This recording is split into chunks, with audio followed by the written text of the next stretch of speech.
merely be provoking conversation around the topic which was placed before us. We are not necessarily experts around cryptocurrency. We're actually learning, and it's a new phenomenon to the country as a whole, although it's perhaps not as new in other parts of the world. Um, our purpose here today as the Financial Intelligence Center is merely to provoke conversation. So the angle that we will lead in this discussion will primarily be to unpack the question we have from a regulatory perspective, and we'll end with a few questions in our presentation that will hopefully enable further conversation or provoke us to engage this subject even more.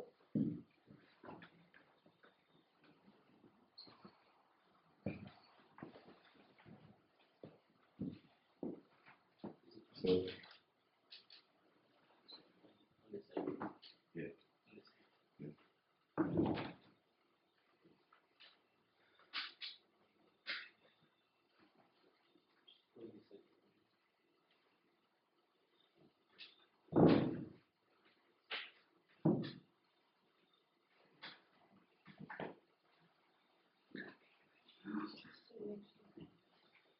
Thank you very much. So the first slide.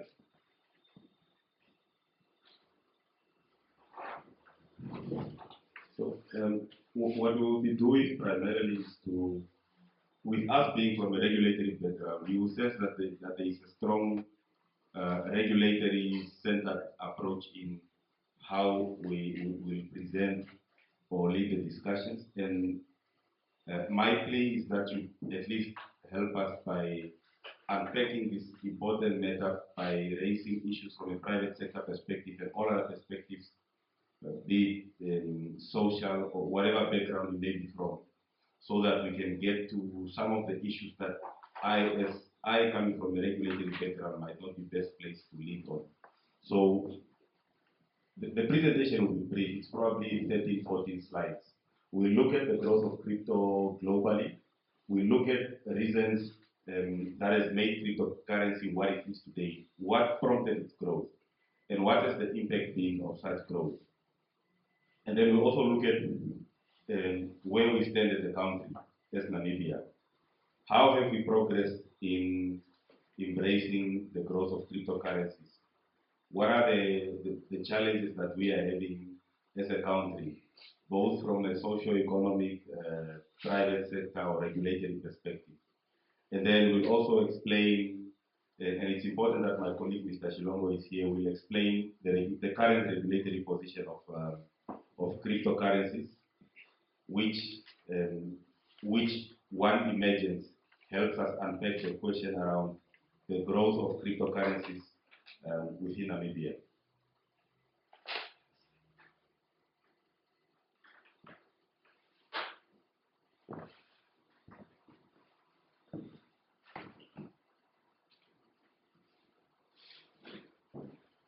So with the challenge with crypto is that it is not a centralized operation which is under one authority. So you won't readily always have data that is centralized or only a single source that contains data. So having looked at various sources, we find the information we are presenting here a bit reliable as a mechanism that can help us unpack or understand the growth of cryptocurrencies. If you look at what we are displaying here, and we'll gladly share the slides with the Scientific Society to disperse them any further.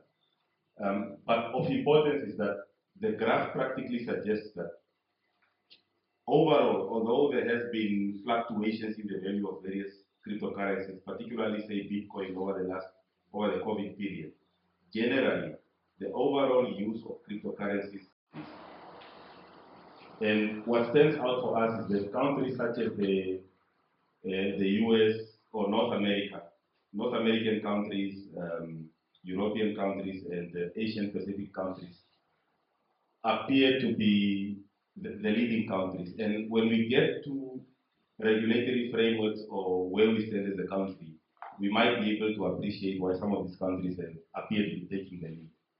So as things stand, in at least with the last um, uh, research that was done for 2021, there is generally an indication that the value of various cryptocurrencies that have been used or that have been in circulation would be around 1.6 billion US dollars, give or take.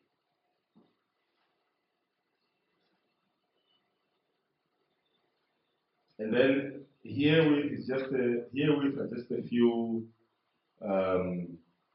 data or information which we thought we could avail based on the slide we've just seen. And what perhaps stands out is maybe the realization that if one had to have regard to um, the world population, and I think there's a slide that goes into it, but I want to emphasize this particular issue with this slide. If you have regard to that indication that over 1.6, say 1.7 billion US dollars in crypto was moved around by 2021, and the world population globally is anything, say around 7.9, almost 8 billion. And the users of crypto, at least up to 2021, were said to be over 100 million people. So what that suggests is that at least up to 2021, in terms of users, we have around 1.3, probably, let's say to be safe, under 1.5% of the world population that has at least up to 2021 used cryptocurrency in one form or the other. But overall, these numbers mainly suggest that cryptocurrency is on the increase. And if you look at the rate, the 7.2% rate which is projected for the period up to 2030, all indications are that we are expecting a global growth in the appreciation and use of cryptocurrencies. And the question perhaps for us in Namibia is to again reflect and perhaps try and digest or see if we can find where we find ourselves in that globally emerging trend of using cryptocurrencies.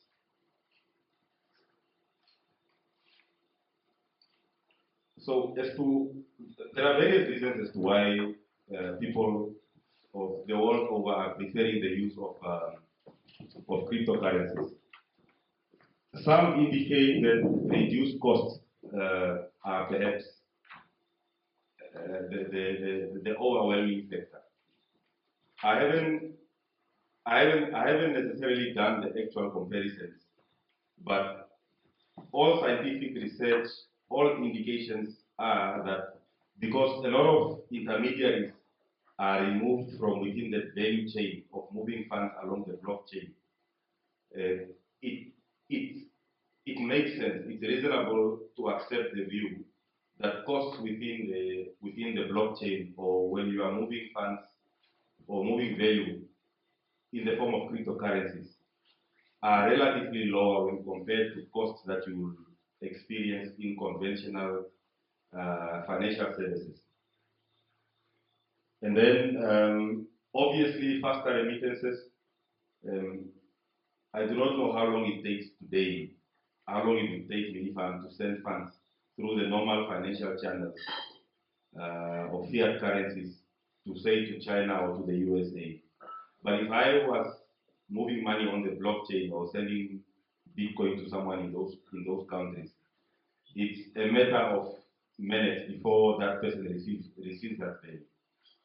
So all of those advantages speak to globally the appreciation for moving value around the blockchain has gained prominence. And then obviously in terms of investment, I mean, if one Bitcoin today trades at what? Close to 300,000 dollars, give or take. depending on which dealer or exchange house you are talking to. But 10 years ago, in 2013 or so, it traded for far much less than that. There is no, in terms of investment or from an asset perspective, at least given the figures that we know, there is no asset, there's no financial asset that has demonstrated growth that comes close to being compared to the growth that you see with cryptocurrencies such as Bitcoin. So from an investment perspective, there are arguable reasons why people are moving towards placing their investment in Bitcoin or in cryptocurrencies. And then enhanced confidentiality, obviously, with our conventional financial services sector. For you to move funds, you need to be identified, perhaps rightfully so. If you do not have an account, there may be lots of information that would be required of you. Imagine sending funds across the border via a bureau de change, or there's Western Union agencies that we have locally. The form that you fill, you are asked to avail lots of information about yourself. And with us from the Financial Intelligence Center, there is an expectation that due diligence be escalated to include information that helps the agency understand your financial profile. So they might go as far as asking for information such as your nature of business activities or employment, source of funds, and so forth. Now, when you are moving value along the blockchain, usually you minimize all those due diligence processes. However, with regulation picking up in most countries, at the point of entry, when you are entering the blockchain or when you are buying that particular Bitcoin or crypto, if that specific dealer or agency which is selling it to you is duly regulated, at a minimum there's an expectation that you be identified.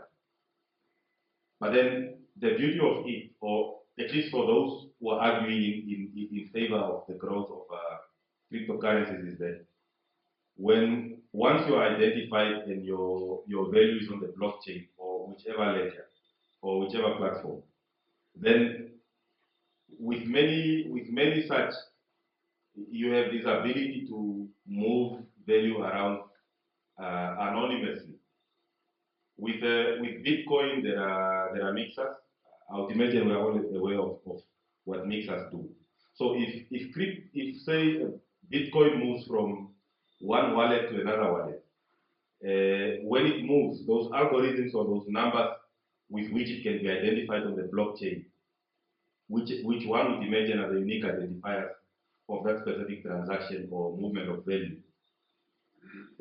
One could, if you were identified and those numbers could be linked to you, you could take that specific value or crypto, send it to a mixer. The mixer then plays around or mixes those unique identifiers or algorithms or numbers that can be traced to you, and then sends it back to you, and now you can move them around on the blockchain or whatever platform anonymously. So the high level of confidentiality and secrecy that is associated with cryptocurrency is an attraction. If you look at it, research or basic understanding suggests that even the term crypto emanates from I think it's the U.S. Army or U.S. Navy that came up with cryptographic technology, which was used to move information with a certain degree of confidentiality. It's that very same technology which is literally being applied in the movement of value across the blockchain. So the benefits of diligence, less questions asked, or the benefits of moving value around anonymously are unarguable on the blockchain or with cryptocurrencies compared to our conventional financial services. And then enhanced financial inclusion, it goes without saying. there are people who might not meet all the requirements required for them to be able to open and maintain a bank account or some such other financial services. But the beauty with crypto is that if you have access to a phone or such similar device and perhaps internet, you will have access to the financial services to a certain degree. You will be able to move value around. And the question around the major question which was posed at the beginning of our engagement around whether or how we as a country would embrace cryptocurrency, then comes into play, or one perhaps then wants to have regard to that in terms of financial inclusion. Because you're then thinking, imagine if all of us here, say in this room, had embraced cryptocurrencies, what assurances do we have, or how much of that can we use in sourcing local products and services, especially from the perspective or realization that most local entities, at least as far as we have seen, have not come out to openly say that they accept cryptocurrencies as a form of payment. So it cuts both ways. There are so many angles of looking at it, but conventional wisdom suggests that most of the products and services that we consume are sourced locally. So you want to then ask yourself, does the local business community or local service providers, are they open for it? Have they genuinely understood, appreciated, and accepted cryptocurrency as a form of value? Those are all perhaps issues that we'll discuss, I'll imagine, at the end of this engagement.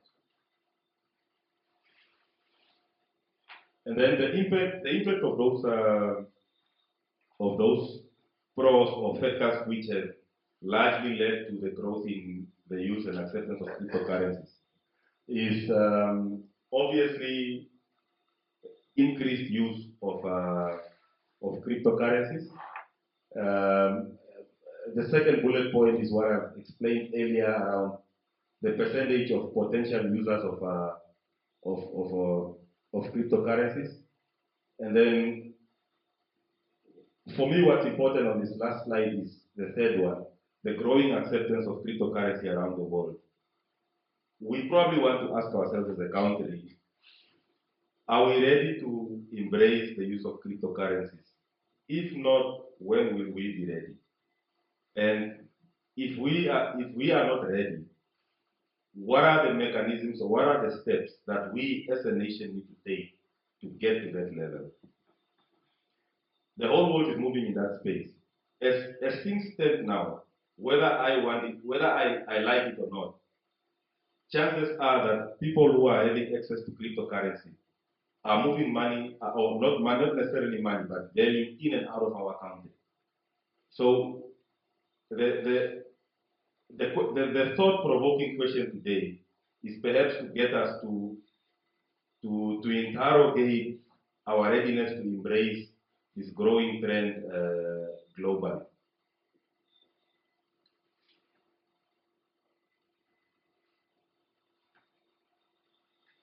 And as the FIC, we have started registering cryptocurrencies for supervision purposes in as far as combating money laundering and terrorism financing risks are concerned. This does not equate to prudential regulation or prudential supervision.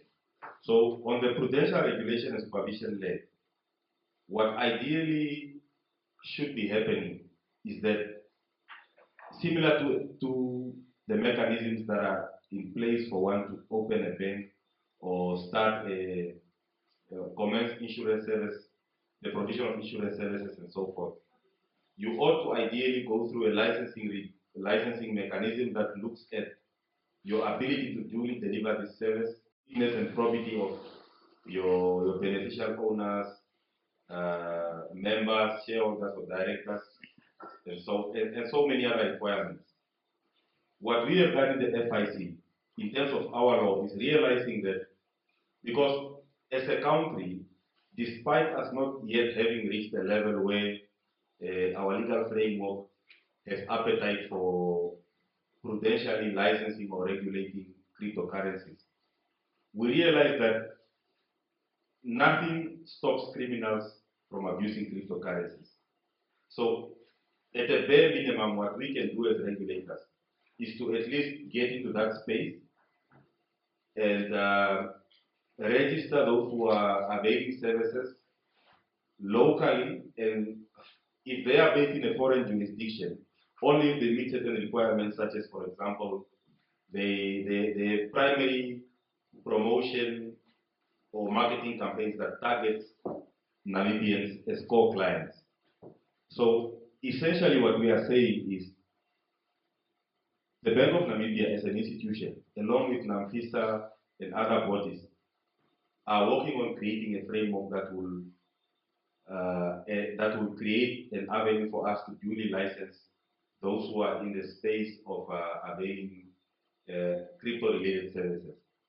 But until such time, and given the fact that you will not necessarily stop criminals from abusing these noble platforms, what we are able to do with the Financial Intelligence Act is to register those who are providing services and get them to comply with the law, thereby helping us mitigate risks of potential money laundering, terrorist financing, and all of these scams that we have going on. So the information we are sharing here is merely to say that the first cryptocurrency operator or dealer locally registered with us in 2018. And to date, we have 3 of them registered with us. And in terms of the actual revenues or values that they have moved to date, we have estimated that figure to be around 40 million, give or take. Most of it can be attributed to the institution that has been registered with the FIC since 2018, while the ones registered with the FIC in 2021 and 2022 are relatively new. So it's very difficult. That 40 million does not necessarily suggest that it's a reliable estimate of the market size of cryptocurrencies locally, because that figure is only limited to those who are registered with the FIC and the information at our disposal.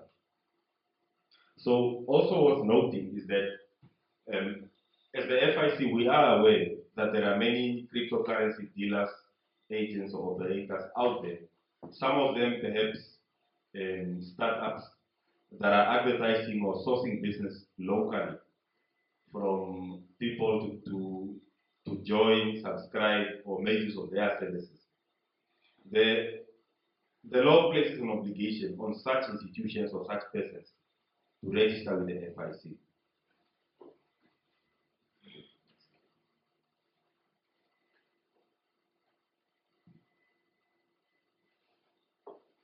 So if one has regard to the previous slide indicated that we have, at least as regulators, 3 entities that are registered with us, and the financial values they have moved are over $40 million. That if one has regard to that, and you have, say, some consideration of the country's GDP, which is give or take anything around 180 million NAM dollars annually, and if for argument's sake we say that, at least given the information that the FIC has, that the sector up to 2020, up to this stage, has moved or facilitated movements to the tune of 40 million. We can do the math around the growth of cryptocurrency locally. Is it significant? And if you say so,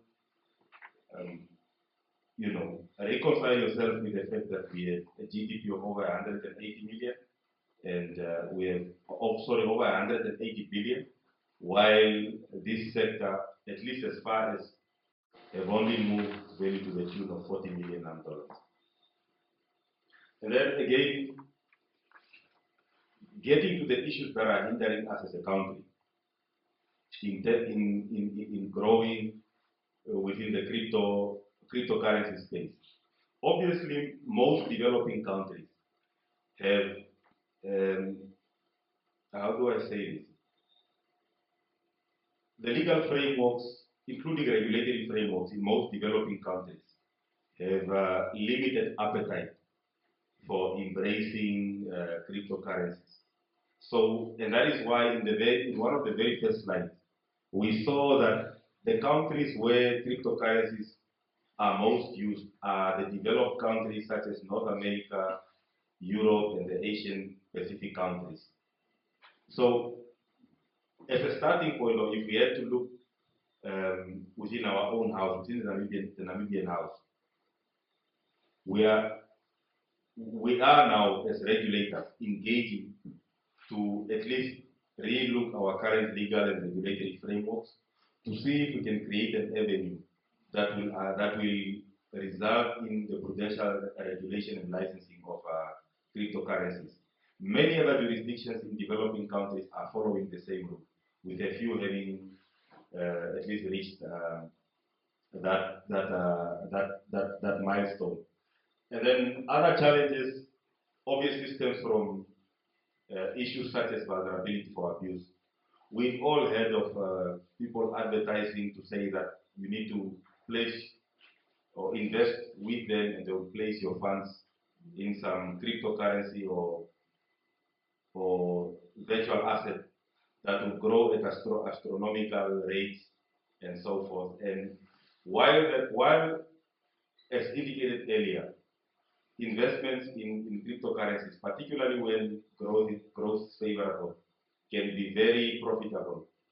We have unfortunately seen that, and it's similar with, and you can have that in all other platforms or even with conventional fiat currencies, that the rate at which cryptocurrencies are being used as a scheme to defraud people is high.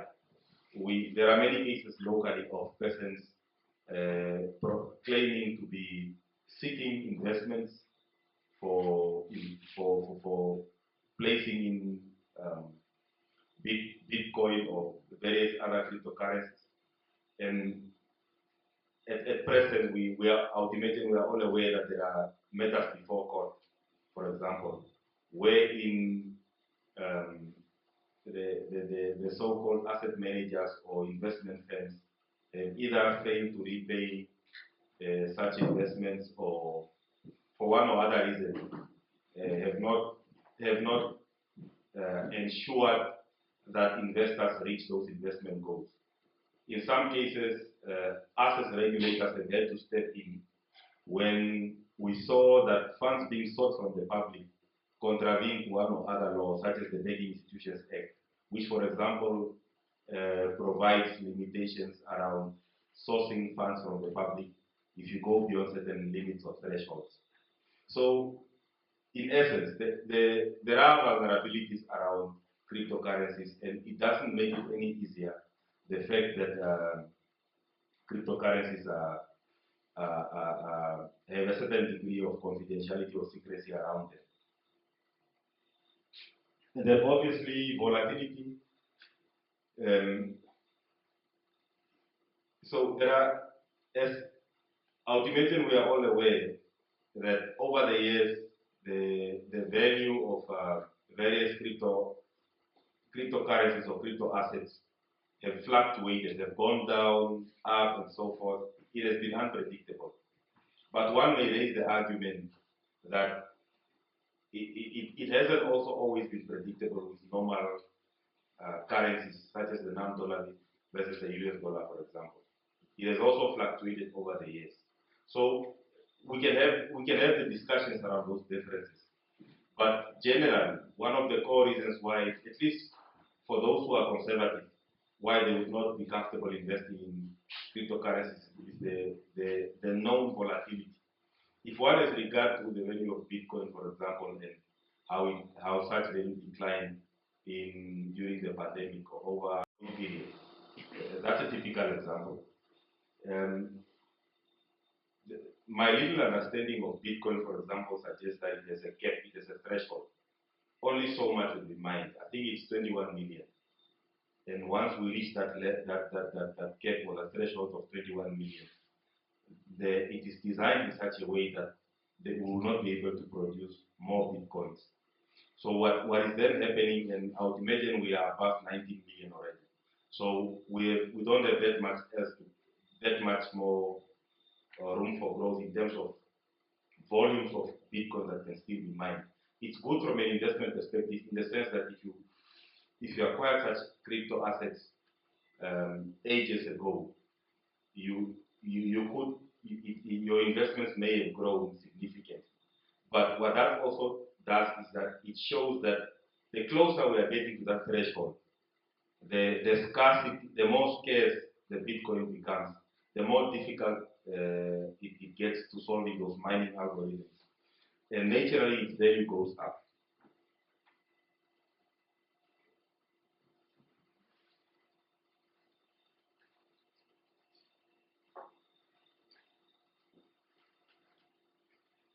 This I've earlier explained. I'm literally anticipating that they will face questions from the floor or our colleagues who have joined us virtually. So we have just put that out there that as regulators, we are cognizant of where we stand. We are able to engage and explain how we are moving going forward. So this is a position I would imagine will attract a debate, and hence the invitation being extended to my colleague, Mr. Shilongo, seated on my right.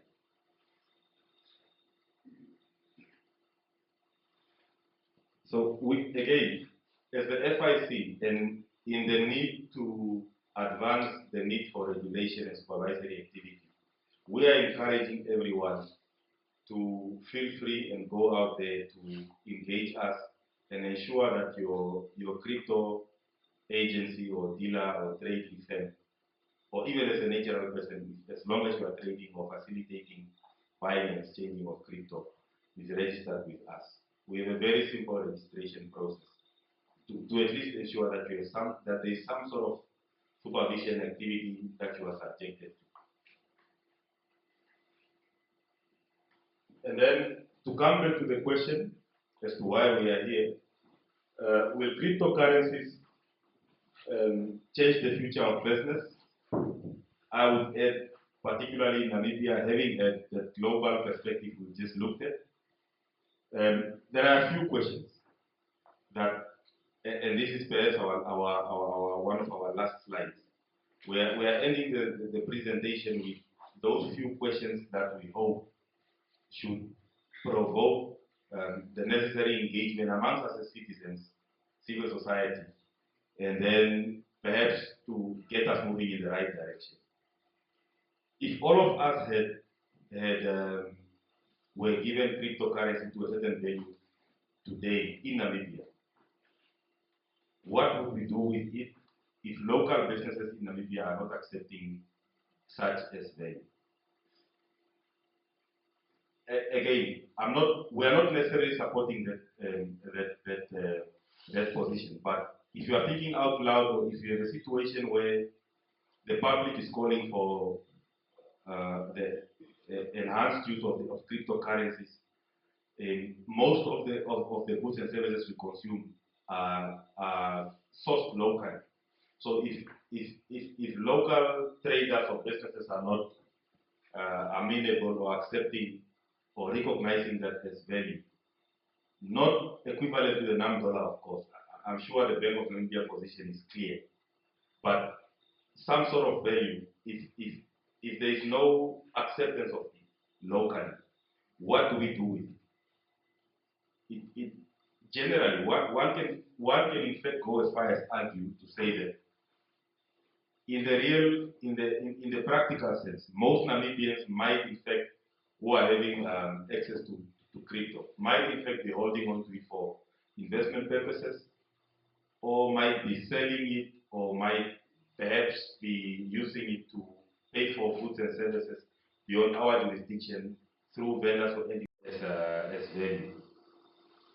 But those are just views that should ideally be thought-provoking. The second question is the local environment, our laws and legal framework or regulatory framework. I've spoken extensively about it. For us to be able to get to grow the use of cryptocurrencies, given the known benefits of such, um, our current laws and regulatory frameworks responsive to such? Again, another thought-provoking question that ideally should get us talking. The last one, if any. Now, from the basic information that we have, and things may have changed or could be wrong, but if we agree that Bitcoin is perhaps the most used cryptocurrency locally, and then we, at least with the information that I have, accept that we do not have a known exchange house or exchange platform in Namibia.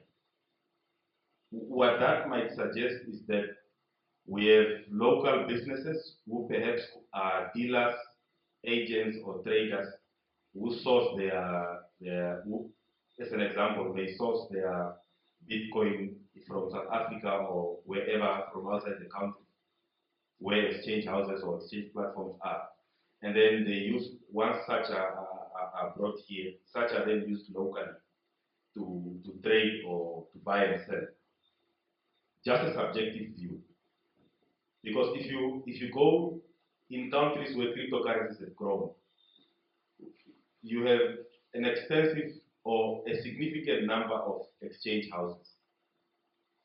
If you take the example of a local firm that wants to accept cryptocurrency, for example, as a means for payment, they, at least given the research we've seen so far, not many of them are prepared to accept the risk of literally getting the crypto directly from the client.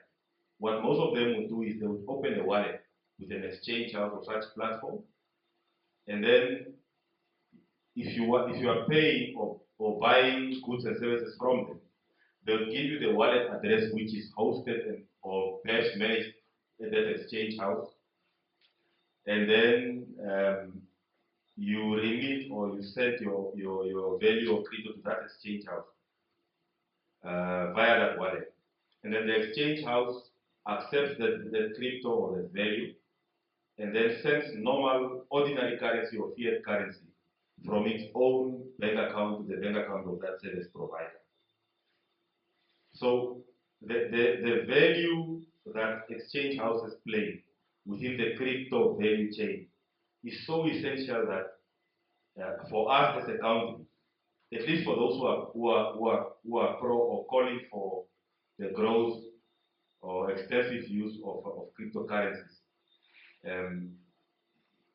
one imagines that there ought to be a realization that for us to grow this thing or to encourage extensive use of same, we need to enhance at least get to a level where we grow local or get in some exchange houses that will come and perhaps grow the local market's usage and appreciation of various cryptocurrencies. I think that's Good evening. My colleague Kristian said the most from an FIC perspective. I think that was quite thorough. From the bank side, it's always good to hear what the public's opinion and perception is around the bank's position and the cryptocurrency environment in Namibia. You know, I always like such events. You know, they allow people to get both sides of the coins when it comes to us talking about cryptocurrencies and what us as regulators think and what what's really happening out there. So I think the bank's position is still online, and with that position, a lot of misconceptions were taken from it in terms of what we meant when we released that position and the appetite of cryptocurrencies in Namibia and the fact that there's more than one regulator in Namibia when it comes to financial services. So that's very key as well when we think about what the bank say. But without preempting your questions around cryptocurrencies, I think it will be better to see what type of questions or burning issues there are out there, and then we can address those as they come. So, yeah, thank you very much. Any questions from the audience? My question is very simple. What is the stand of the Bank of Namibia, is a whole, all the laws on cryptocurrency? Similar engagement, I think 2 weeks ago, it was around fintechs, but then questions around cryptocurrencies always come up. I was also expecting more questions from the FIC. But I think the presentation was thorough enough that the bank is now the one to answer the questions. So basically, the bank does not have any regulations or stance on cryptocurrency per se. So what happened in 2017 and 2018, what the bank did was to look at the bank's laws and see where in our laws the cryptocurrency can be fit. Now, remember back then when the bank started work on cryptocurrencies, 2017 was a long time ago. Most of the countries in the world were trying to classify cryptocurrencies. Is the currency is an asset? I think that was the biggest question when we talk about cryptocurrencies. And you will see in most countries, they have moved to classify cryptos as an asset. For obvious reasons. It's mostly used for speculation purposes. So when we looked at cryptocurrencies, we did the same thing, right? We looked at the Bank of Namibia Act. It recognizes two currencies, which is the Namibia dollar and the rand, right? And we looked at the functions of cryptocurrency, and we saw that it cannot be that. We looked at the Payment System Management Act, which allows us to authorize payment instruments, and we looked at the purpose of why people are engaging in cryptocurrencies. Be it for trading purposes. Well, yes, some of them use it for payment services, but not as much. And then we looked at the risks, and all this is just the legal framework around payment instruments in Namibia, and we saw that it cannot be that. Then we looked at exchange control, which is the licensing of exchange bureaus, which are tasked with licensing, with exchanging fiat money, Namibian dollar and US dollar, Namibian dollar with what you have.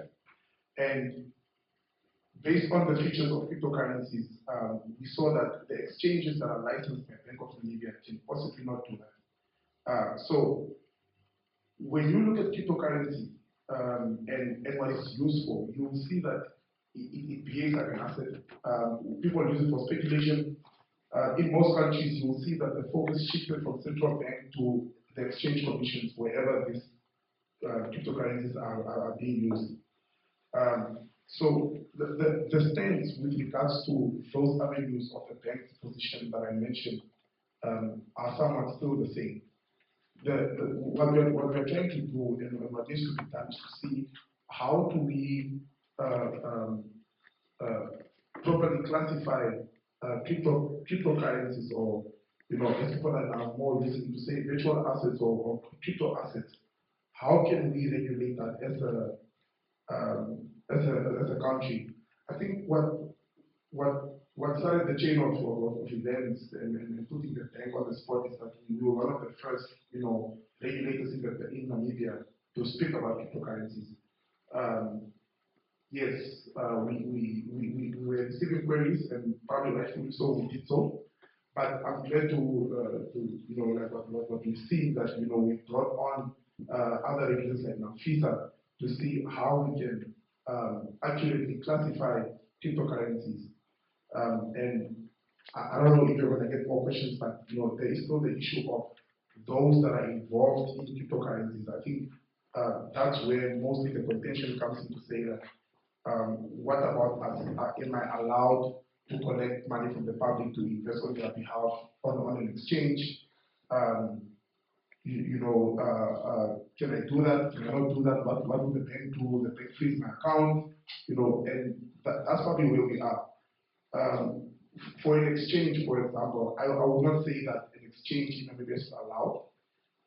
If it's allowed, who must license that? Because when we look at the exchange control regulation, that's probably not the reason for that, because exchanges that we know that the bureaus, they do not exchange assets for currency.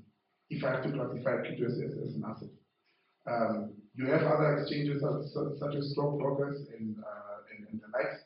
Can they be licensed? Can an exchange be licensed? Something like that? Perhaps not. How to accurately classify cryptocurrencies? I hope I've answered your question. And probably led to more questions. Thank you. Yeah, thank you. Thank you so much. Yeah, thank you so much for the presentation and the lecture. That was good. My name is Franz. I'm Franz Kowalike. I'm into the space of content creation. I'm a YouTuber. So, what I didn't really hear much from the presentation from the Financial Intelligence Center here is the aspect of growth within this domain of crypto and blockchain. You are much center your presentation around regulation. And I don't see, and I don't think that that is the premise of this. The premise is still to, if your approach to this is primarily to regulate, you are missing the point. You have to find a way how best to elevate the scope of the Center for Financial Intelligence, even in the space of maybe taxing. Because really the idea is to, this idea of wanting to institutionalize financial. We want to liberalize that space. That is the idea, to liberalize the space so that we are able to have more autonomy. You want to control that.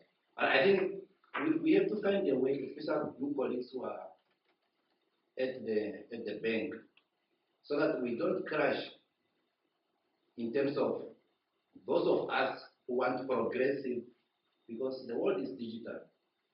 And we can't do much with controlling. How do we elevate development in that space of digital growth? We can control where we can, but the avenue of digital is much bigger than Namibia. And we cannot just try to limit us within national confined law. We need to escalate the digital market as a whole. And I think don't try to confine the citizen within national law. There is a much bigger scope. I'm trying really to make a submission to the colleagues from the central bank to open up to the world of digital, not necessarily control. What is control? Namibia is minister in the scope of war of the world. So how do we benefit from the global chain of digital? Not necessarily focusing on just controlling. So you need to think beyond Namibia, even though you are a regulator. So we can participate.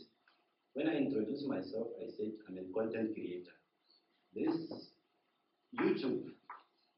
When you are a YouTuber, you want to make money from the video that you post on YouTube. How do you make money? YouTube is owned by Google. When you post videos, there is AdSense that they publish advert on your video. So that company, AdSense, is owned by Google. But if your country doesn't have a taxi treaty with US, you will pay a tax of 24%. For example, Namibia did not have a taxi treaty with US. So Namibian YouTuber, they have to pay to Google 24%. In South Africa, they pay nothing because South Africa has a tax treaty with USA. So these are the things that we must try to understand. If you just focus on the scope of regulating your citizen within the national law, you are missing the point, and you are not participating in the progressive advancement of society within the global framework. It's just a comment for us to open up and appreciate, because the presentation from the colleagues from the financial intelligence is so much focused centered around regulation. It's fine to do regulation, but open up the scope of regulation and see how we can open our market, not necessarily confine our citizens, just regulating them. So whether you suspect people, that's the nature of the game. There is always culprit in the process, but those progressive who want to do things right, they must not suffer because of those things. Thank you. I think I'll start and then hand over to Kristian. Before I wanted to note that that act speaks to when you taking public funds and you promise returns of some kind in the manner that's prescribed in the Constitution Act, then you're in contravention. Why I'm saying this is because it's very difficult for a country like Namibia to regulate a Bitcoin. I'm not talking about the cryptocurrency. What people normally do is they regulate those that are engaging in Bitcoin. What the FIC guys will call virtual asset service providers. So that's very important, because when you're taking money from the public and say you're going to invest this money on an exchange, no one knows whether you're going to do that. You can take 80 million from the public and only invest 40 million in the wallet, right? And then the other 40 million you use it for a Ponzi scheme. Now, it's very difficult to know whether that's happening or not if you are not, overseen by a prudential regulator, and that's what Chris said. And that's the work that's being done between board and officer to see how that can be done. The work is not to regulate cryptocurrencies. And I think that answers your question to say that, let's not punish those who want to do legitimate work at the expense of those, that are doing it for illegal gains. So how do you differentiate between those? And that's why you have to register with the FIC when you engage in some of these things, so that we can tell who's doing legitimate and who's not. And I think that's very key, because people have wallets on exchanges, and they use those wallets to attract money from the public, to say, I'm going to invest this money in Bitcoin for you on my wallet. And it's very difficult to see whether they're going to do that. So we do hear what you are saying. I think the idea about the position paper of the bank does not, stop anyone from doing that per se. I think the vacuum is the fact that there's no potential regulator to license you to take money from the public and put it on an exchange on behalf of others. See, that's what some of these people don't want to teach you, or that's what some of these people don't want you to do. They want you to give them your money, and then they trade on your behalf, and that's where the risk might be, because we are saying that we are not sure whether that person is going to do that. So getting text from that, I do agree. If all these people are licensed as virtual asset service providers, and they are identified, they can be taxed for purposes of doing business and getting returns. So that shouldn't be an issue. The YouTube issue we've addressed in various public areas. The Bank of Namibia, there's not a very regulation around getting your money from Google, YouTube, any third-party payment platform or e-commerce platform on the web. Evident from Airbnb. I mean, if you register now your house on Airbnb, you sell your house or you rent your house online, there is no regulation to say that you cannot rent your house on Airbnb, because Airbnb gives you your money, so the person that rents your house gives the money to Airbnb, and Airbnb gives the owner of the house the money. But Airbnb is not in Namibia. It's the same thing with YouTube. If you want to go on YouTube, so we had a similar query. I think it's about an e-commerce, an e-commerce site, not site, but a plug that's on Google. I forgot what's the name. But people were asking like, why are the regulations stopping us from getting money from some of these guys? There's nothing like that. If you go on some of their websites, they'll even tell you that we encourage innovators, YouTube content creators like you, to approach us and say, can you please monetize content in Namibia? But one of the things that they will tell you is that we cannot do that because you're only like 5 of you in Namibia that are doing that. There's no business case for me to come there. So that creates another thought to say that what must we do as a business society to allow Google or YouTube to monetize your content? Because what they will need is they will need a bank in Namibia. So they need to stand up with a bank to say, okay, you be our settlement bank in the country to settle all these YouTube content creators in Namibia. If they do not want to do that, they can use service providers that are licensed in Namibia or that have agreements with banks in Namibia. So the options are there. That has nothing to do with any regulation of the Bank of Namibia. So it's something that we always want to clarify when it comes to YouTube and Google, that, and perhaps it gets out there to YouTube and Google as well, that Namibia has no restriction on PayPal, YouTube, Google to get funds. I'll give over to Chris to add if he has anything to add.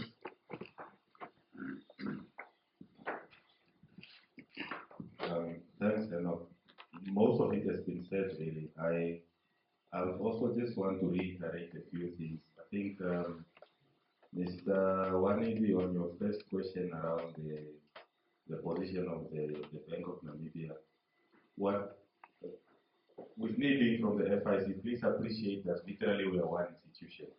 As the FIC, we are mainly a department in the Bank of Namibia.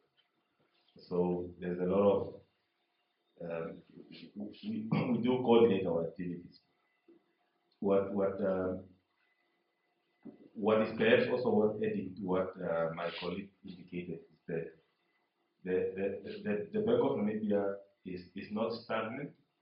Within the current framework that we work, we are also trying to relook such frameworks and move along with the times. For example, if one has regard to the very first position of the Bank of Namibia on cryptocurrencies, I think it's 2016 or 2017. It was a bit, it had a more harsher tone, one would say. It wasn't as receptive. But then if you look at the revised position in 2018, it sort of took a slightly more, if I had to borrow from you, more progressive tone. Or a tone that, although we do not necessarily recognize cryptocurrencies, we do not necessarily say that you shouldn't. We are basically saying if you are engaging in cryptocurrency, so because conventionally when you are engaged in financial services, the role of regulators is to ensure that there is assurance that those who are taking your money should be in a position to return it to you when you need it. If we have that as the starting point, then perhaps it would enable us to have a different understanding of our role. Of course, especially being the private sector or civil society, here and there you will identify areas we need to improve. And that realization also takes place within the Bank of Namibia. That is why there are constant internal engagements and constant recalibration or revisiting of positions with earlier taken. It's not yet, there is no concrete position taken. But if you look around the world, central banks are coming up with their own digital currencies, which will function like cryptocurrencies.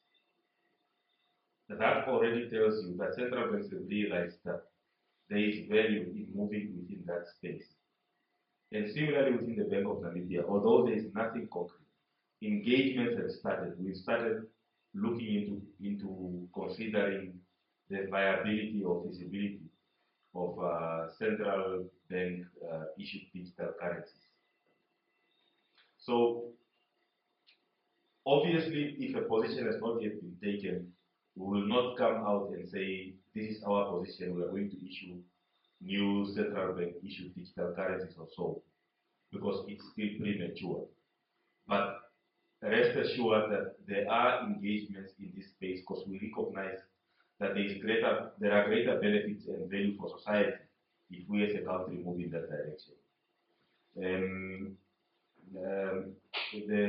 There was another aspect also raised around growth around cryptocurrencies and the fact that as private sector or as citizens we are moving in a progressive direction and we are leaning towards liberalization along with the world. And then conventionally, if you do not align to that, you could be hindering that progressive agenda. And then also you gave a very good example of the tax treaty and how such impacts doing business within the crypto space. What we always want to emphasize is that as regulators, if you take at the core of us as a central bank, as regulators, our core mandate from a prudential perspective is to give you assurance that when you put your money in a financial service provider today, be it a bank or whatever institution, if you come back the next day, you should be able to get your money out. So it's more an assurance service that we provide to the public, that whoever is licensed by us should be in a position to give you back your money when you want your money back. So many a times when with that guiding mandate, we could be interpreted as being non-progressive or not aligning to the current times, and sometimes rightfully so, because such as with the examples that you've given, wherein you could rightfully feel that we are too regulatory focused. Now, I actually agree with that view, and this is where we need to work with one another, because with you being in business or representing the private sector, you are private sector focused. Now, we need to come together and find each other to get a solution so that we can move forward. Because with us being regulatory focused and you being private sector or business focused, a viable solution can only be reached if both sides avail their inputs. So with the inputs you've been availing, we want to assure you that these are not issues we take lightly. We literally have no, there is no good in us. There is no good that anyone, progressive forces that want to do business within crypto or that are involved in some other platforms. Our point of departure is merely to regulate to such an extent that there is assurance and there are checks and balances within finances. With regards to the issue around tax treaty, I don't know much about it, but what I would encourage also is that these issues are also raised with the taxmen, the treasury, or NAMRA. I would imagine they are best placed to also perhaps speak to these issues. I don't know much about how that works, but an example that is working, which I can point to, is that in South Africa, as part of your normal income tax declarations annually, when you declare your earnings, you are required to declare your earnings on any blockchain, in cryptocurrency, or any other platform you may be involved in, so that those earnings are also duly taxed by the receiver of revenue over there. So with taxes, I'm not best placed, but I like that you are bringing up these ideas, and hopefully, even if you do not find the answer in this room today, that the message is heard out there, and we can hopefully get to some solution. Thank you so much, and Mr. Londo, this is very, very interesting. We have a comment here from the Zoom onlook. Hear what you say, introduce yourself and come up.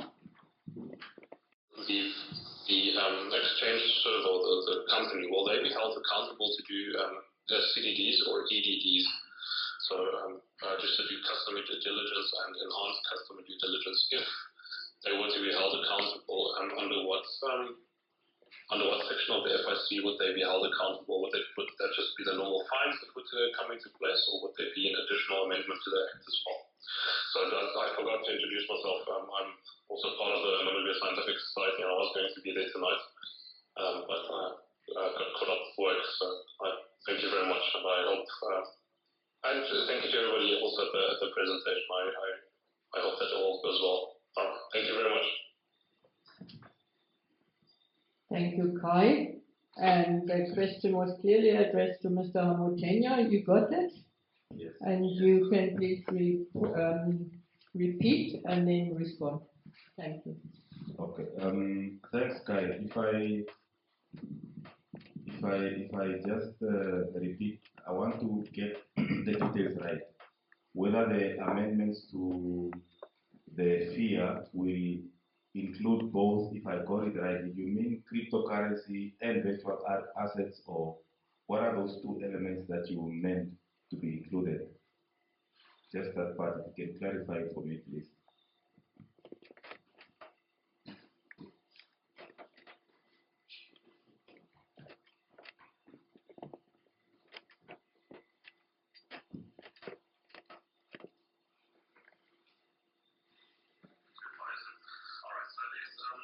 The question came up because the fifth AML directive in Europe differentiates between crypto assets or cryptocurrencies per se, and then something that is referred to as virtual asset service providers, or virtual assets per se, because virtual assets can include, and it includes cryptocurrencies, but it also includes electronic, referred to as money that is gained on or earned on gaming, for example, that you can only use in the game itself.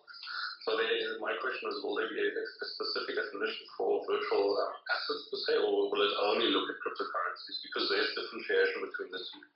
Because everything carries value. Obviously, crypto carries value, but also electronic contracts carry value.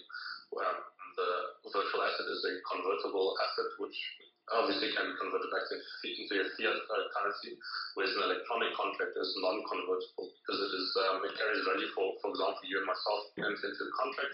It carries value for the two of us, but it wouldn't carry value for the greater public. So that's my question: would there be a definition for virtual assets to include crypto assets, but also other other electronic formats of per se? I'll just keep my phone on if there's another question. I think that's easier. Okay. Thank you very much. So the question essentially is whether the anticipated changes to the Financial Intelligence Act will include or be specific around crypto assets or virtual assets on the one hand, and cryptocurrencies or virtual currencies on the other hand. And it's obvious, it's a given, it's because these are two different issues.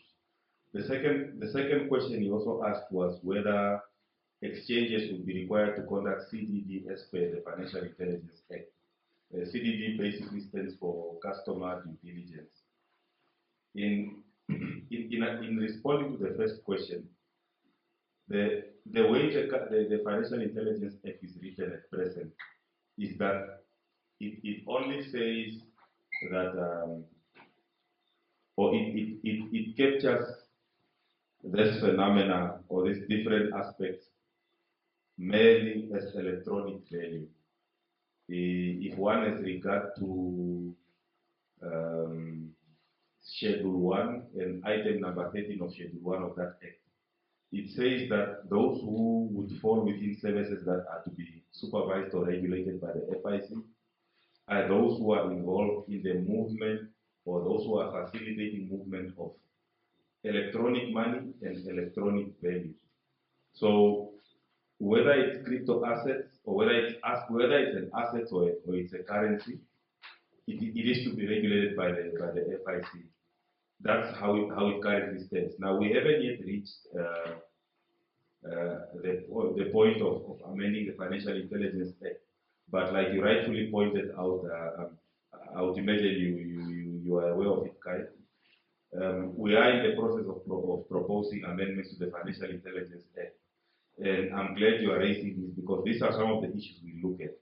If you look at the FATF publication around virtual assets, they are not too restrictive in how a country defines it. You can even call it an asset or a property as long as what you mean is reference to a crypto asset or currency, it's sufficient. So where we stand, we haven't yet reached how do I say it, that segregation. But I would kindly also request that we have regard to the FIC's directives available on the FIC website at www.fic.na under directives, specifically directives for 2021.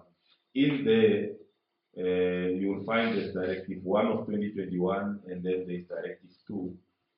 Those two directives explain and give context to what literally is a virtual asset, what is a virtual asset service provider, and the different types of virtual asset service providers. So, as a jurisdiction that has taken on this task, I would want to reiterate that we do not, at least from the FIC's perspective, we do not know it all at this stage yet. There are still certain areas where we are learning and building on our knowledge as we walk with you along this journey. So, as the FIA amendments are being considered, we will also have workshops with the public, wherein, as normal practice, I encourage you guys to avail such valuable inputs where such platform arises. And like you're saying, you're already in the anti-money laundering space, so we'll definitely reach out to all of our stakeholders in the anti-money laundering space. With regards to the second question as to whether exchanges or exchange houses will be required to conduct CDD, as per the FIA, is that exchange houses are perhaps one of the most important role players within the cryptocurrency framework. They function almost like a bank. So it's a given. It goes without saying that they are required to conduct CDD. So at present, the law already requires that they conduct CDD. Maybe it's just that, at least as far as we know, we do not have exchange houses in Namibia. We have dealers or we have different agents and parties that would source some virtual assets or cryptos from exchange houses, primarily in South Africa, and then they facilitate the trade thereof locally. So rest assured, Kai, the way we see the law at present is that an exchange house is required to conduct CDD, and that is in fact a standard the world over, and it would not be unique to Namibia. I hope I've answered those questions. Started with the uncrypted currencies or currencies that they're using. Very interesting, the Bahamas have introduced the sand dollar in 2019. So there were issues with the banking sector because Bahamas are made up of smaller islands, so they were people unable to move to the different banks, to the bank to withdraw money or pay money to the account. So the Bahamas created what is referred to as the sand dollar, was basically cryptocurrency that can be used on all the islands, and it is regulated by the bank. So just one last comment on that. But thank you very much for the answers, and it does definitely help a lot. Thank you, Kai. Do you still want to say something to the case of the Bahamas, or is this now a bit of the... The Bahamas have started with the international economic cryptocurrency. It's called the standard. Very interesting. So, like I said, because of the islands that are so far spread out over distances, it was difficult for the population to get to the banks. So the Bank of Bahamas decided to introduce their own cryptocurrency, which is regulated by the bank, and it allows for the participants or the bank clients to just basically make payments with cryptocurrency, use it as an exchange, very similar to fiat, and it's not linked to any fiat currency, but it is linked to the bank's own internal systems. I'm not 100% sure on what they're basing. I think it was gold, if I'm not mistaken, but I'll have to read up on that again. But yeah, that was just something that we came across when we did some research in this sector. Yes. Thanks, Kai. So there are, and again, regulators might be moving at a slightly slower pace than we may expect, but around the world there is consensus that we need to gradually move into that space. As Kai has mentioned, that the Bahamas tried using the $10 as legal tender in their country. Enoch's colleague, Kelly, went to El Salvador about a month ago. And my understanding is that that country also introduced Bitcoin, or started using Bitcoin as legal tender within the country.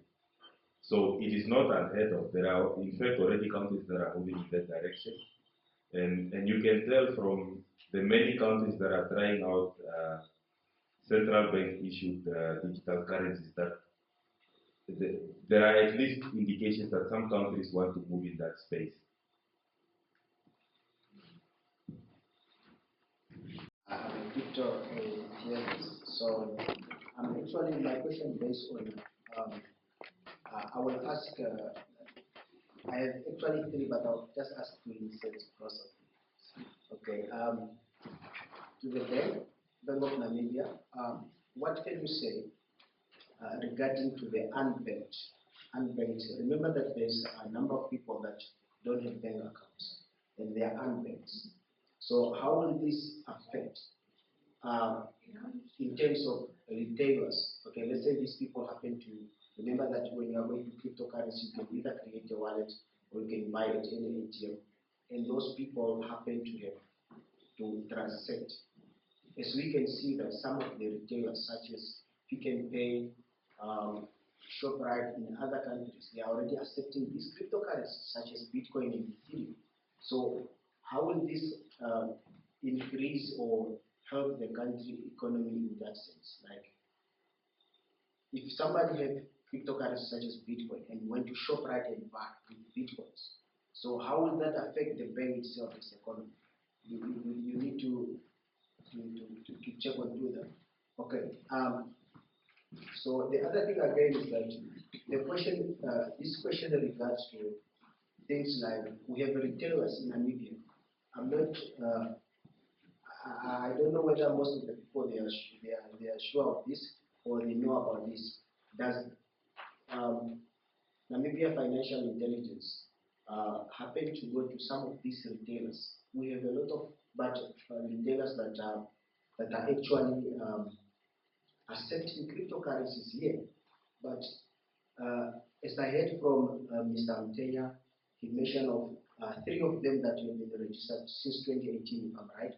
So we have shopped now regarding to the regulations. What can you say of a retailer that is accepting cryptocurrency and it might be not regulated, since we heard of but there are many of them. So it's good if really the financial intelligence pick up a pace, and because cryptocurrencies here in Namibia, it's just that few of people know about it, and what will the government do about it? So is it going to create an awareness of how people are using this and that?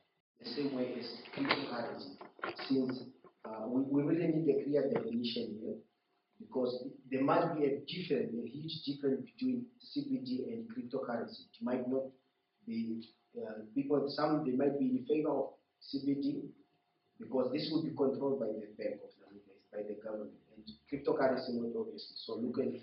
Thank you so much.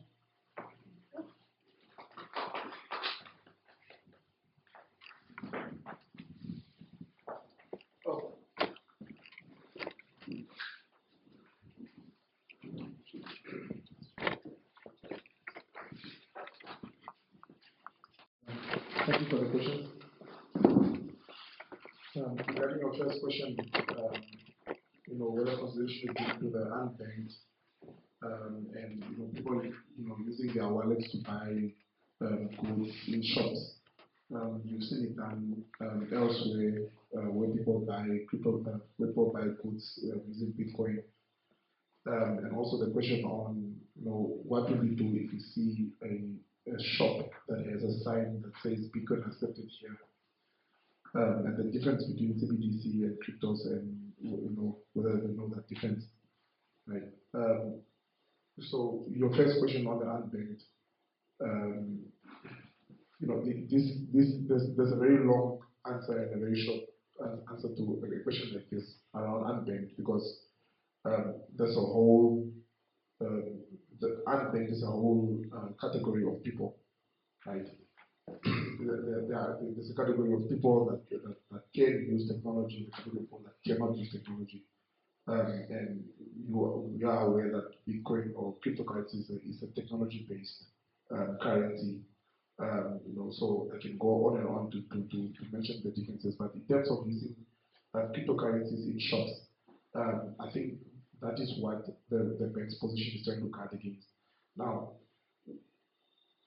if you have a sign, first of all, that says Bitcoin is accepted here, it means that someone is responsible for doing that.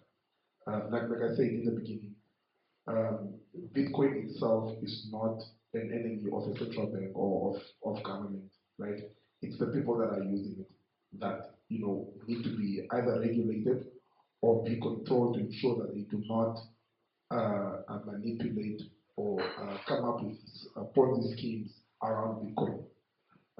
Even the lady that's on the most wanted list right now of the FBI for running away with billions of money. Yes, that will probably cause the price of Bitcoin to go down, but Bitcoin as a currency or as an asset itself is not the one at fault. It's the people around it. It's like the saying to say that when you say money is evil, money is not evil. It's you that's using it. That's So having a sign there that says Bitcoin is accepted here is trying to understand what that person is trying to do. Yes, Bitcoin is quite volatile, that we have established.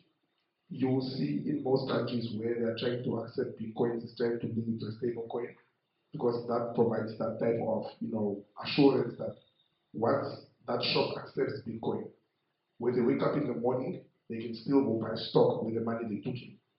Because that can be a problem. If I sell you bread right now for 10 Bitcoins, and that's equivalent to me buying stock of 2 bread, but then I go to the bakery tomorrow, or to the and I cannot buy stock with the Bitcoin you gave me because the price is now close to nothing. Then that's a problem, right? So what I don't know if you are aware of stable coins. That's one way of trying to ensure that Bitcoin can be used in such avenues. So that's really my answer to that.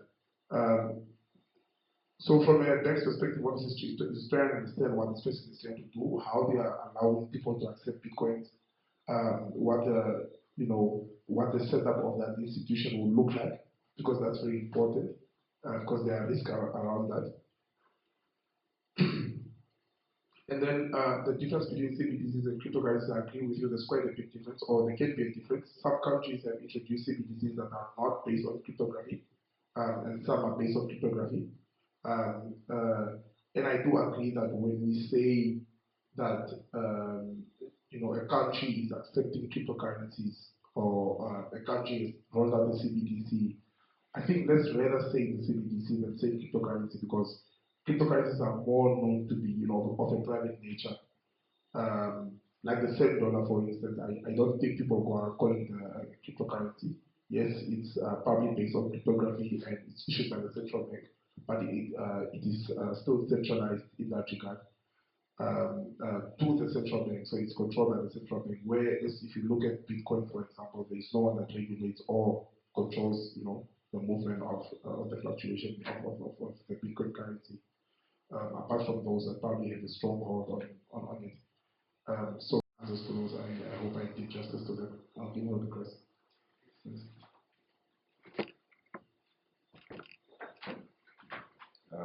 Thanks.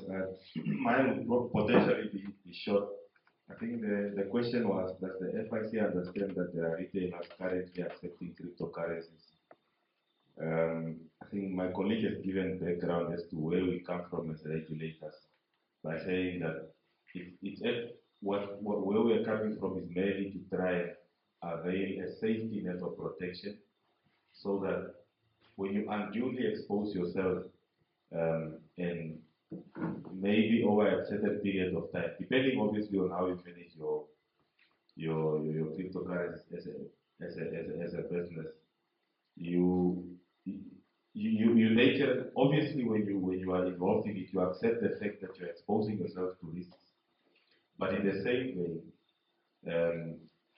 what we are saying then is that seeing the nature or the state of our economy, to the extent that we are able to mitigate risks that are within our regulatory mandate, we'll obviously take positions to, where possible, say that the necessary care needs to be taken to mitigate against those risks, as per that Bank of Namibia position paper which was issued in 2018. Whether the FIC really knows that there are businesses currently accepting or retailers currently accepting Bitcoin as a legal tender as a means of payment, I don't know of such. So if you actually have that information, please share it with us. We could learn from it. And our aim is not to close down any business. What we want is to engage people, have an open conversation, and see if we can learn from one another. If you look at the current position, we are saying that legally, in terms of Item 13 of Schedule 1 of the Financial Intelligence Act, that ideally everyone who is facilitating the trading in cryptocurrencies must register with us. I can guarantee you, there are so many people who are not registered with us who are doing that. Some of them, we see them on Facebook, online, even in the newspapers, advertising. Their numbers are there, their contact details are there. If we had taken a very strong position, it would have been very easy to find those who are not, because when you're not registering, you are literally not complying with the law. And the law is the law. So our position, at least in the early stages, is to have an accommodative approach to say, the law is here, let's engage each other, let's work with you, come forward if you meet these requirements, let's see if we can work together. But a time will come when we'll take a more enforcing approach. But at least for now, we are ability to working with society and seeing how we can perhaps find each other and make this thing work. Because if Bitcoin succeeds, there are benefits for everyone, for example. So we are not, our position is not to necessarily undermine it or discourage it. So one last one from here. Thank you. Mr. Shillong, good evening. My name is Johan. I'm an anti-money laundering compliance officer for CryptoKiosk. I just have a question. The FIC has been, and I want to address the public in that sense, has been making great headway in the crypto space, and they have been communicating with us, and we are in discussion about new frameworks perhaps. Is it safe to assume that the Bank of Namibia will also maybe update its position and give us another revised position by the end of 2022 perhaps? As you stated, in 2017 the first position was quite harsh. It was mediated in 2018. Can we expect something from 2022? And then also I would just like to take the opportunity to thank the FIC. And I can really say that from an international point of view, they are doing the best they can for Namibia, and they are definitely in it to safeguard the economy and the users, and also protect and basically enhance us as a virtual asset services providers. Thank you so much. I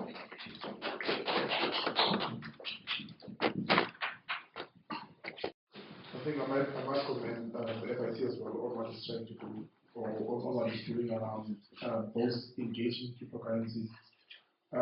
The bank's position, whether that will change, will depend on the work that's currently happening between AFISA and the bank. But then like I said in the beginning, let's look at what is Bitcoin first of all. What should be the role of Bank of Namibia if we look at the functions of the bank? What should be the role of an AFISA if we from an asset perspective or from an exchange perspective? In essence, what the bank's position is not saying, but what it means is that we do not have any objections in people engaging cryptocurrencies. I think that's quite clear because we have not, say, arrested someone that owns cryptocurrencies. I think we can all agree that where you can get into trouble with the law is when you disguise behind what cryptocurrency stands for and taking public funds for Ponzi schemes. I think, and that's the difference, and that's probably why a company like cryptocurrency is registering with the FIC to get that legitimacy to say that look, we are doing business legitimately. Your money goes to the exchange and you make your and you can withdraw from there or what the case may be. So the restrictions were never to say that you cannot own cryptocurrency. The decision is to say that do not take people's money in false pretense to say that I'm going to invest your money in cryptocurrency, and then you don't do that, right? Also the position does not say limit your use cases in terms of using cryptocurrency wherever you want to use it. Of course, there are boundaries in what you can use. You also have the option of directly managing your cryptocurrency. If you do not want to use a virtual asset service provider, you can go straight to your wallet, or create a wallet with Coinbase or whatever the case may be, and you do that.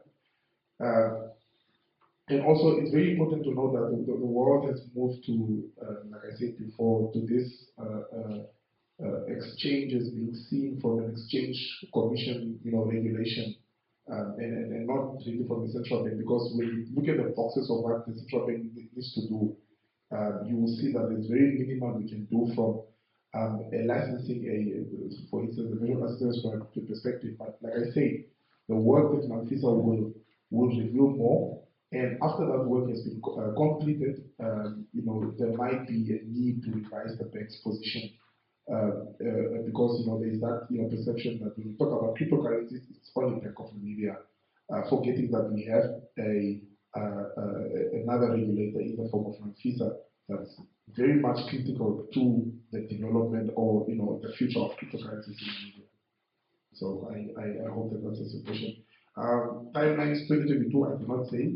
We have like 5 months left to the end of the year. But rest assured that we are busy working on this subject matter. Thank you. And one more question there. Good afternoon. My name is Jason. I'm also a crypto enthusiast. My question is very simple. I was just when I looked at the position of the Bank of Namibia is basically based on the local acts.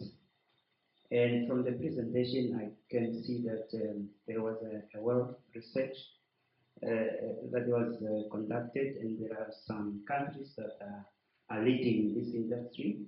So I just want to ask if there are engagements with those countries in terms of the legal framework, so that we can have laws that will be able to regulate this industry.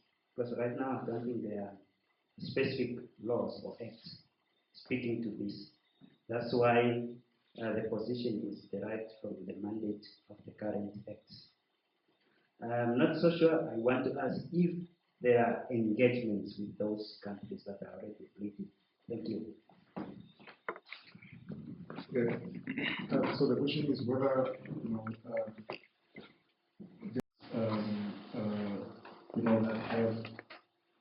that have regulations around the use of cryptocurrencies per se. The answer is yes. I think that's very key in policy formulation. Formulating policy without doing international best practices would be, it might be catastrophic. We're not operating in silos, and I think you will appreciate that all these virtual currencies or these cryptocurrencies are foreign. We do not have a domestic cryptocurrency. So it's very important to benchmark and see what other countries are doing. And like I said, the work between Namibia and the bank will show what international best practices is and how we can, going forward, deal with the issue of cryptocurrencies. Then again, that's now where you need to make that distinction. When you say this industry, so the industry, you have the currencies themselves, and then you have those involved in these currencies. That's also very important for the regulator to understand what do you want to regulate. Do I, as a central bank or as an officer, want to regulate Bitcoin? I think the owners or the developers of Bitcoin made that very clear that it's probably impossible to do that, right? So then you go a step further. What can you regulate as a regulator, as a bank or as an officer? So you have the exchanges, right? The exchanges are very critical, like Chris said. Then you have the third parties, because not everyone wants to open up a wallet. So you have that guy opening up a wallet and collecting a lot of money, putting it on the wallet, making money, and then giving back your money. You want to regulate that guy. Then you have the guy that's owning Bitcoin by themselves. They go on any wallet and then they buy just for themselves. And then every time they get paid, they put money on there. They don't care about other people in Namibia. They just play on their own. You want to regulate that guy. So those are the different players that are probably out there that can be regulated. And these are the type of work that you need to do to understand where do you put the regulation and what risk are you trying to mitigate when you regulate either the exchange, the people that take in money, or the individual buying cryptocurrencies on their own. Because like I said in the beginning, it's very difficult for me to say that I'm going to regulate Bitcoin. What do you mean? Are you going to go on the blockchain and put a regulation there to say that do A? That's impossible, I think. So you regulate people, you regulate entities, and those type of entities that need to be regulated. When we are done with this work, it should be clear to say that this is the regulator for this type of business, and these are the laws. And like what you were saying, they will have to be based on international best practices, because like I said, we are all learning, and we will never be the first ones to come up with these regulations. So, and that's a public perception that should be there, because people always, let us do cryptocurrency. Yes, there's nothing wrong with doing that. But then you can either do it in two ways. You can do it on your own, or if you're going to take public funds, you must do it right. Because I can take your money here now and say, I'm going to invest in cryptocurrencies.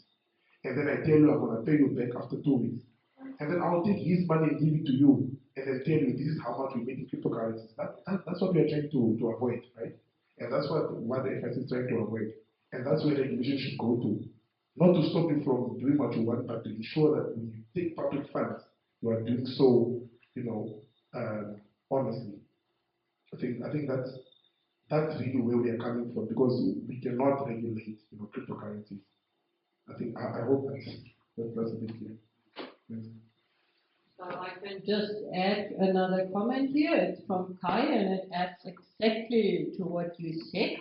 He says it's important to regulate the market because Bitcoin can be used in illegal activities. And as an example, he mentions Silk Road, one of the biggest black markets in the US, which was shut down in 2013. The market owner had made close to 1 billion in illegally earned Bitcoin. And that wraps it up. That's exactly what you said. You cannot regulate the Bitcoin as such, but you can regulate the market, the people that deal with it. And I am so grateful for this very fruitful debate.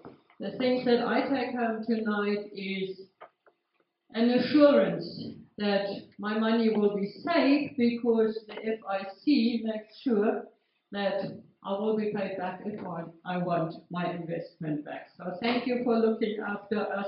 Thank you for making sure that we can operate in a safe environment.